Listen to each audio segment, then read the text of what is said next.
Hello, good day Monday mga katawhan. Ngayon ang trabaho ko ngayon ay una pagka bangon ko sa umaga ay naglaba ako ng mga kumot namin ando na sa itaas.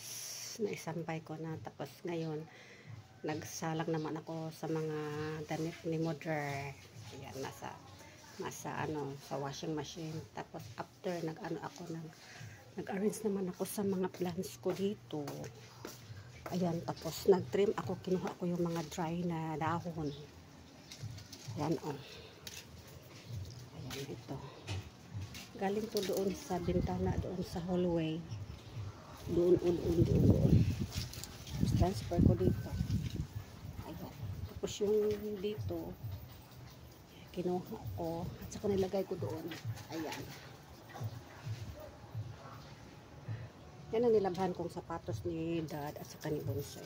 Pinatuyo ko lang dyan sa hangin. Kasi walang masyadong init. Ano lang, pinitreat lang galing sa araw.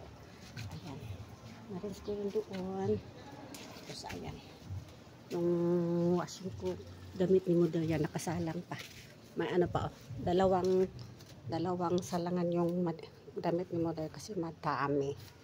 Tapos ang akin, oh. Yan. Sa akin ito lahat kasi 1 week.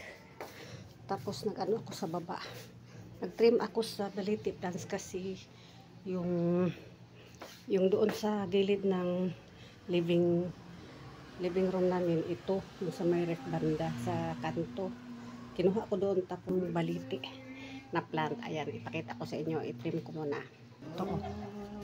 ito. Ayan. I-trim ko muna at saka punasan ko yung pot niya malupa. Ayan. Wait lang kayo mga katawan, na i-trim ko muna sa labas. Ayan. Ito ko lang siya i-trim sa loob kasi nasa itaas, sa labas mainit. Ayan. Ko muna siya, ha. Wait lang kayo. Nandito lang ako sa loob mag-trim.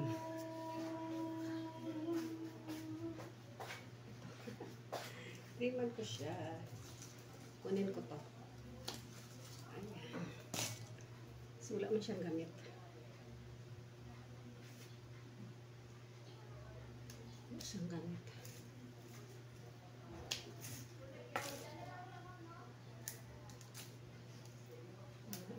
Yung mga patay na.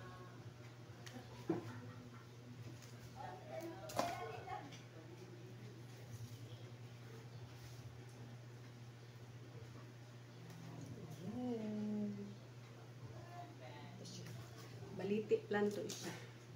Ano ko dito sa loob. Ito ko dito sa loob. Sa living room doon sa kanto.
Okay na to siya. Natriman ko na. Hindi ko lang masyado kuna ng mga sanga-sanga para medyo maano siya. Ano siya tingnan. Labong, ano ba yung labang sa ano? Labok. Punasan ko lang yung pot niya kasi maputik ba? Malupa. Maraming lupa. Ano ko lang, punasan ko lang sandali. Ito yung pot niya, oh. Ayan, maputik. Kaya punasan. Napunasan. Ayan. Ano na siya? Malinis na siya. Oo, malinis na siya. Tapos, ilagay ko siya dito. Oh. Ayan. Ito ko siya ilagay. Yan ang aso namin. Kainan ng aso namin. Dito ko kinuha yung nilagay ko dun sa gilid ng bintana namin sa hallway sa itaas. Ito ko yung kinuha yung baliti. Ayan. Lagay ko yan dyan ha. Tayo kayo. Ayan. Ayan na siya. Diba? Ibang ganda. Ayan. Malitip lang yan. Ayan. Yan lang. Susunod na po kung ano mang iano ko. Saka doon yung sis ko, palitan ko na din yan. Kasi last week pa yan. Ang linggo at saka dalawa lang yung ano ko para maarawan naman sila. Ito galing yun sa labas. At yung pinalitan ko dito doon, nilagay ko doon sa gilid ng bintana sa taas. Maarawan din siya yung pinitit sa araw. Yeah. Shit, ito lang muna.